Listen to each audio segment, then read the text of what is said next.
Have you ever seen that painting, John Gass's American Progress? Yeah. It's quite something. Oh, yeah. The one with Columbia, the sort of angelic figure floating west. Exactly. She's got the star, the school book, the telegraph wire, light spreading, settlers following. And crucially, native peoples being pushed away into the darkness ahead of her. It's a really powerful image from 1872. It really captures the feeling of this period we're diving into today. The intense, militant westward expansion of the U.S. from about 1800 to 1860. Absolutely. A time when the nation was just consumed by this idea of expanding, of controlling the continent, based on this belief in spreading its own, superior culture. And for this deep dive, we're drawing on quite a range of sources, aren't we? We are. Historical texts, old maps, which are fascinating in themselves, and a lot of primary accounts, letters, journals. They really help us understand the motivations, the key events, and the often devastating consequences. So our mission today is to unpack how this drive west led to huge territorial gains, the Louisiana Purchase, Texas, the Mexican Cession. Right, but also, and this is critical, how that very expansion fueled the fight over slavery, creating these deep divisions that eventually just tore the country apart. Okay, let's start at the beginning, really. President Thomas Jefferson. He had this vision, right? This idea of a Northwest Passage. He did. Like many before him, including the British, Jefferson was fascinated by the idea of an all-water route across North America. The goal was trade, primarily a faster way to the Pacific and then on to Asia. People have been looking for it for centuries. For ages. Alexander Mackenzie, a British explorer, actually reached the Pacific overland just before Lewis and Clark set out. But yeah, no easy water route. But then, world events kind of handed Jefferson an opportunity. The Louisiana Purchase in April 1803. A massive opportunity. It literally doubled the size of the U.S. overnight. And it happened because Napoleon's plans for a French empire in America basically collapsed. After the Haitian Revolution. The success of that uprising by enslaved people in Haiti made Napoleon reconsider his American ambitions, and suddenly he was willing to sell this enormous chunk of land. So the land is acquired. Now Jefferson needs to know what he actually bought. Enter Meriwether Lewis and William Clark. What was their specific mission? Jefferson laid out very clear goals for the Corps of Discovery. First, map the territory, figure out the rivers. Makes sense. Second, pave the way for future settlement, and importantly, establish trade relationships with the Western tribes. Okay. He also wanted to strengthen U.S. claims to the Pacific Northwest, thinking back to Captain Robert Gray finding the Columbia River earlier. And Jefferson being Jefferson, there was a scientific angle too. Oh, absolutely. He told them to take meticulous notes on geography of plants, animals, natural resources, everything. He was intensely curious. And their journals really show the challenges, don't they? It wasn't an easy trip. Not at all. They faced brutal storms, unbelievable swarms of insects, dangerous animals, grizzly bears, rattlesnakes, buffalo herds. Lewis even got sick tasting minerals at one point. Yeah, their journey really hammered home the sheer scale of the West. It wasn't just opportunity. It was this immense, daunting landscape. And they documented it all, sketching, describing, trying to build peaceful relations for future settlers. And Sacagawea played a key role in that, in dealing with the native tribes. She did, immensely so, though maybe not as the literal guide you see in some pictures. Her real value was as an interpreter, especially with her own people, the Shoshone, and as a diplomat. How so? Well, just having a young woman and her baby son along was actually really important. It signaled to many tribes that this wasn't a war party, that their intentions were peaceful. That makes sense. Did the Corps actively try to project American power, though? Definitely. Lewis had this air rifle, a new piece of technology back then, that he'd fire off to impress or, intimidate people. They also followed custom by giving gifts medals with Jefferson's face, flags, tools. Peace medals, right. Right, trying to establish who the new ruler was and identify friendly groups. But it wasn't always smooth. They had a hostile encounter with some Blackfeet warriors, unfortunately. Okay. Lewis was apparently discussing trade deals with rivals of the Blackfeet, and it led to a fight. 2 Blackfeet men were killed, so it shows the tensions were always there. So summing up, Lewis and Clark, no all-water road found. Because it didn't exist. Right. But they mapped huge areas, made contact with numerous tribes, and crucially, opened the door for the fur trade. People like John Jacob Astor. Yes, Astor's fur trading posts were key in actually solidifying U.S. presence and claims, especially with beaver hats being so fashionable then. And the scientific knowledge they brought back was invaluable. Lewis's death just a few years later was a tragedy, especially with the circumstances being unclear. Okay, so Louisiana is explored, but borders are still fuzzy, especially with Spanish territories. This leads us to the Adams-Onis Treaty in 1819. What was that primarily about? It was mainly about sorting out the problem of Spanish Florida. Florida had become a real headache for the U.S. Why was that? Well, it was a base for raids into Georgia by Creek and Seminole groups, and these groups often gave refuge to people escaping slavery, sometimes intermarrying. Spain wasn't really controlling the area effectively. And Andrew Jackson got involved. He did. General Andrew Jackson, pretty controversially, invaded Florida in 1818 without direct orders, chasing raiders across the border. This really forced Spain's hand. So Spain decides to cut its losses. Basically. Secretary of State John Quincy Adams negotiated the treaty.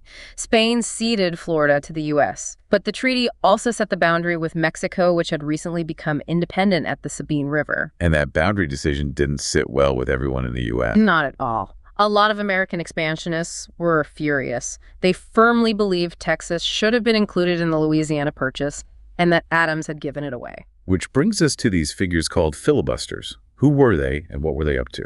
Filibusters were essentially private adventurers who launched unauthorized military expeditions. Think of James Long, for example, a Mississippi planter. What did he do? In 1819, angry about the Adams-Onis Treaty Line, he led about 300 men across the Sabine into Texas. They declared a short-lived Republic of Fredonia, even wrote a Declaration of Independence complaining about losing Texas. Did it last? No, Spanish troops kicked them out pretty quickly, and Long was killed later. But it shows this powerful undercurrent, right? This American sense of entitlement to the land and a willingness to just go take it, regardless of treaties or diplomacy. It really sets the stage for the next phase, where these massive land grabs start causing serious internal problems. Because with new territory comes the unavoidable question, will it be free or will it allow slavery? And that question exploded in 1817 when Missouri applied for statehood. Why was Missouri such a flashpoint? It threatened to trigger disunion, even civil war, decades early. It was all about balance, political balance. Remember the Constitution's 3/5 clause? Right, counting 60% of the enslaved population for representation in Congress. Precisely. Northerners felt this already gave the South too much power in the House of Representatives. Admitting Missouri as a slave state would also disrupt the equal balance between free and slave states in the Senate, giving slave states a 2-vote majority. That was unacceptable to the North. Then came the Tallmadge Amendment in 1819. What does that propose? Representative James Tallmadge of New York proposed admitting Missouri, but as a free state. No more enslaved people could be brought in, and enslaved children born there would be freed at age 25. So this shifted the whole debate. It wasn't just about power anymore. Exactly. It became a moral debate about slavery itself. Northerners argued slavery was fundamentally immoral against the nation's founding ideals. Southerners reacted fiercely. How did they react? They called it an attack on their property rights, their freedom to move their property. And this is where you see a significant shift. Southerners started defending slavery, not just as a necessary evil, but as a positive good, essential to the American way of life, even part of a destined empire of slavery. And the divisions were stark. Absolutely. Congress divided purely along North-South lines, completely overriding party affiliations. It was purely sectional. Which led to the Missouri Compromise of 1820. How did they try to solve this? It was a package deal. Missouri enters as a slave state, but to keep the balance, Maine, which had been part of Massachusetts, enters as a free state. Maintaining that Senate tie. Right. And then, crucially, they drew a line across the rest of the Louisiana Purchase territory, the 36-degree, 30-minute latitude line. Slavery was prohibited north of that line, except for Missouri itself. A line on the map to solve a moral and political crisis. What did Jefferson think of this? Jefferson was deeply disturbed. He wrote that famous Fire Bell in the Night letter. He called the compromise the knell of the Union. He saw that drawing a geographical line based on a moral principle would only deepen the division, not solve it. He basically predicted it would eventually lead to conflict. Chillingly accurate. And despite that compromise, the push west, especially towards Texas, didn't stop. Not at all. Even though the Adams-Onis Treaty set the border, many Americans still coveted Texas. And interestingly, after Mexico won independence from Spain in 1821, the Mexican government actually encouraged Americans to settle there. Why would they do that? They needed to populate the region, create a buffer against potential U.S. aggression in native tribes. They offered large land grants, called empresario grants, to people like Moses Austin and later his son Stephen F. Austin to bring in settlers. But that plan kind of backfired, didn't it? It did, quite quickly. The Anglo-American settlers, mostly Protestants coming from southern slave states, soon vastly outnumbered the Mexican residents, the Titanos, and they chafed under Mexican law. What were the main issues? Religion was one. Mexico was officially Catholic, and public practice of other religions was restricted. But the biggest issue by far was slavery. Mexico abolished slavery in 1829. How did the settlers react to that? Poorly. Mexico tried a workaround, letting them classify enslaved people as indentured servants, but the American slaveholders deeply distrusted the Mexican government on this and really wanted Texas annexed by the U.S. to protect slavery. And there were cultural and racial tensions, too. Absolutely. Many settlers held frankly racist views, seeing Mexicans as inferior. You had early small-scale revolts like the Fredonian Republic attempt by Hayden Edwards. These showed the simmering discontent. So things kept escalating. What finally triggered the Texas War for Independence? Mexico got nervous about the growing American influence and banned further U.S. immigration in 1830, though people kept coming illegally. By 1835, there were maybe 20,000 Anglos. Tensions boiled over with skirmishes like the one at Anahuac, then the Battle of Gonzales, the come-and-take-it cannon incident. And in the Declaration of Independence. Yes, in March 1836. And critically, the new Texas Constitution explicitly protected slavery. There was no ambiguity about their intentions there. Which leads to the Alamo, such an iconic event. Hugely iconic. February 1836. About 200 Texan defenders, including famous names like William Travis, Jim Bowie, Davy Crockett, held out in the old San Antonio mission against a much larger Mexican army led by General Santa Anna. It was a hopeless situation. Completely. After about 10 days of siege, the Mexican army stormed the mission. Nearly all the defenders were killed in the fighting or executed afterwards. It was brutal. An interesting footnote. Travis's enslaved man, Joe, was spared by the Mexicans. But the Alamo became a rallying cry, didn't it? It absolutely did. Sam Houston, leading the main Texan army, made a strategic retreat, gathering forces. Then, in April 1836, at the Battle of San Jacinto, they launched a surprise attack on Santa Anna's resting army. Shouting, "Remember the Alamo!" Exactly. The battle was incredibly short, maybe 15 minutes. The Texans routed the Mexican army, killed hundreds, and captured Santa Anna himself. And that capture was key. It was. While a prisoner, Santa Anna signed treaties recognizing Texas independence and setting the Rio Grande as the border. Now, the Mexican government later rejected those treaties because he signed them under duress, but Texas claimed independence nonetheless. Forming the Lone Star Republic, why didn't the U.S. annex it immediately? Same old problem, really. Fear of war with Mexico, which refused to recognize Texas independence, and the certainty that adding another large slave state would reignite the fierce sectional conflict, just like Missouri had. So Texas remained an independent republic for nearly a decade. What was life like in the Lone Star Republic? It grew rapidly. The population almost tripled between 1836 and 46. Tens of thousands of settlers poured in, many bringing enslaved people. The enslaved population soared. You heard stories of people leaving notes saying, GTT, gone to Texas. But not great for everyone. Definitely not. Tejanos, the original Mexican residents, faced discrimination and lost land and influence. Native Americans faced outright hostility. President Mirabeau Lamar pursued policies that amounted to ethnic cleansing against tribes like the Cherokee and Comanche, and Texas continued skirmishing with Mexico, even eyeing expansion into New Mexico. This brings us to James K. Polk's presidency, starting in 1844. It was all about expansion, right? Absolutely. Polk was a firm believer in expansion, and his presidency really marks the peak of this drive. It's during his term that the phrase manifest destiny becomes widespread. Coined by John L. Sullivan. That's right, a newspaper editor. In 1845, it captured this popular, almost religious belief that the U.S. had a divine right, even a duty, to spread across the continent, taking the land and imposing its Protestant democratic values. Polk managed to resolve the Oregon dispute with Britain peacefully. Yes, they agreed to divide the Oregon country at the 49th parallel in 1846, avoiding a potential war. Quite diplomatic, really. But his approach towards Mexico was very different. Completely different. Polk and many Americans viewed Mexico as weaker and saw its lands, particularly California and New Mexico, as ripe for the taking. He was determined to acquire them. How did he try to do that? First, he sent an envoy, John Slidell, to Mexico City to try and buy California and New Mexico. But the Mexican government, already furious about the U.S. finally annexing Texas in December 1845, refused to even meet with him. Polk also secretly encouraged American settlers already in California to revolt against Mexican rule. So diplomacy failed. What sparked the war? It was a combination of the Texas annexation anger and, crucially, the disputed border. The U.S. claimed the Rio Grande as the Texas border.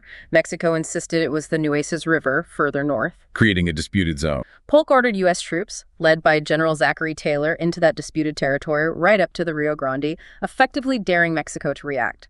In April 1846, Mexican troops crossed the Rio Grande and clashed with U.S. soldiers. Some Americans were killed. And Polk seized on that. Immediately. He went to Congress declaring Mexico had invaded our territory and shed American blood upon American soil. Despite some opposition, Congress declared war in May 1846.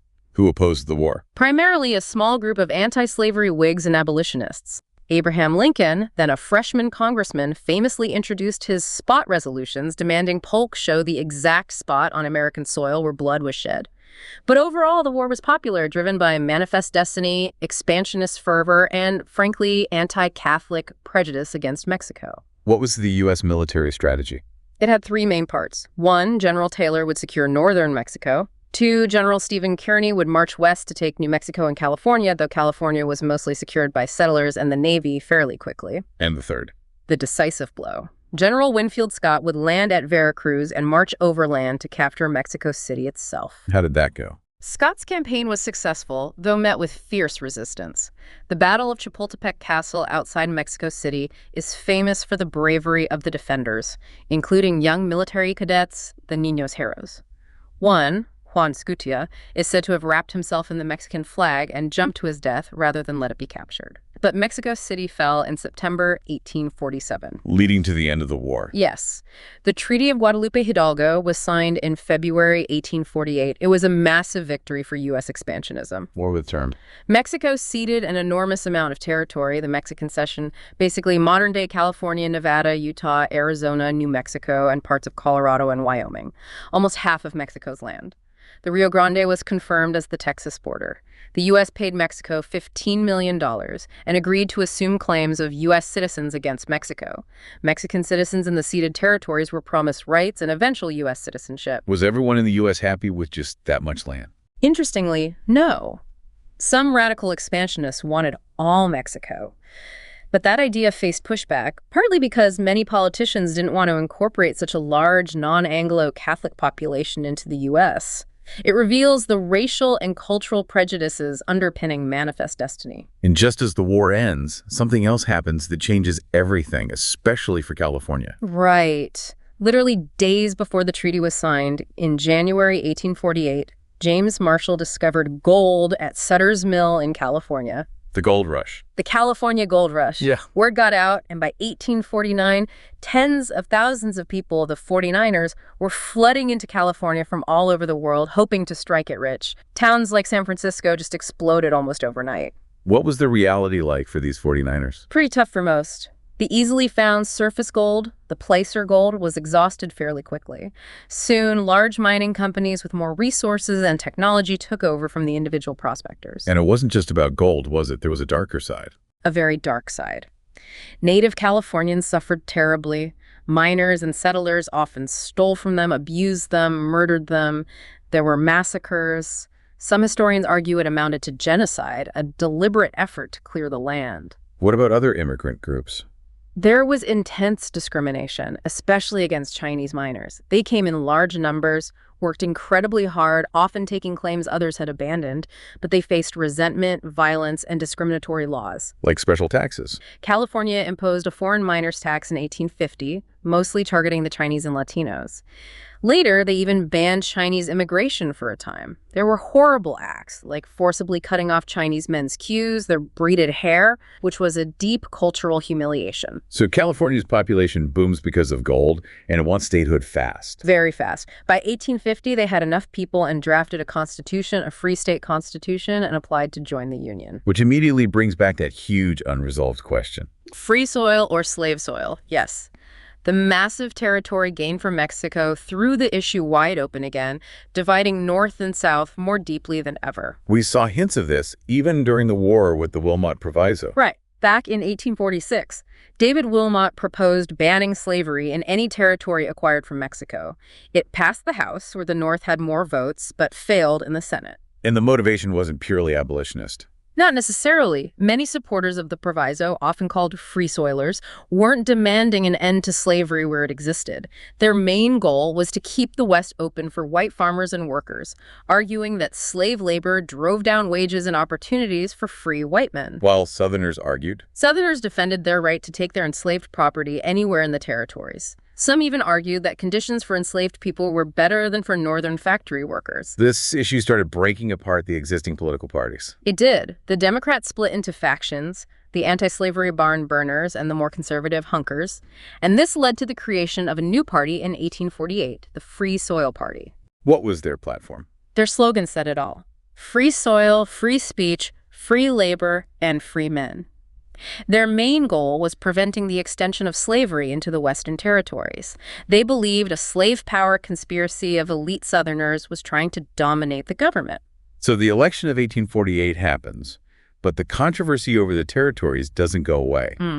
California wants in as a free state. And the South is threatening secession if the balance is upset and slavery is restricted. The country is on edge again, maybe even more so than during the Missouri crisis. Leading to another attempt at compromise. The Compromise of 1850. Led by the veteran Senator Henry Clay, the great compromiser.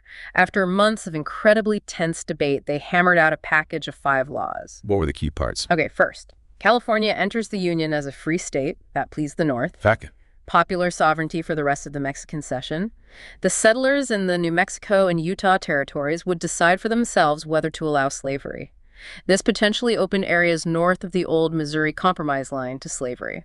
Third, the slave trade, but not slavery itself, was abolished in Washington, D.C., a symbolic gesture. Fourth, and this was huge for the South, a much tougher Fugitive Slave Act was passed. Making it harder for enslaved people to escape and stay free. Much harder. It required citizens, even in free states, to assist in capturing runaways and imposed heavy penalties for helping them. It was deeply hated in the North. And fifth, they settled a border dispute between Texas and New Mexico. So another compromise package. Did it work? Did it calm things down? It brought temporary relief. It staved off immediate secession. People celebrated it as having saved the Union. But in reality, it probably made things worse in the long run. How so? Especially that Fugitive Slave Act. It brought the reality of slavery right into the North in a way that hadn't happened before, forcing Northerners to confront it directly and causing enormous resentment. The compromises didn't resolve the fundamental conflict. They just papered over it again, arguably deepening the mistrust between North and South. The peace was very fragile. So looking back at this whole period, 1800 to 1860, it's just staggering. The U.S. grows massively, driven by this powerful idea of manifest destiny. An incredible transformation of the map. But every single step, Louisiana, Florida, Texas, Oregon, the Mexican Cession, California, every expansion forced that central conflict over slavery back to the surface, making it more intense each time.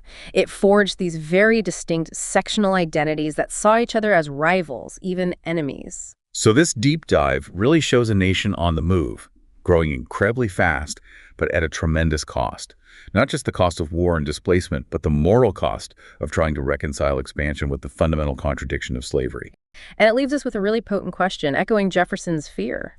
These compromises, these lines on maps like 36 degrees, 30 minutes, they were meant to solve the problem, but did they just end up reinforcing the division? Was the Civil War inevitable once that geographical line coinciding with a marked principle was drawn and then redrawn and argued over with each new piece of land? Yeah. What could possibly have erased that line peacefully? That's the question to ponder. Could anything have truly overcome that divide once it became so tied to the nation's westward growth? A powerful thought indeed. Thank you for joining us on this deep dive.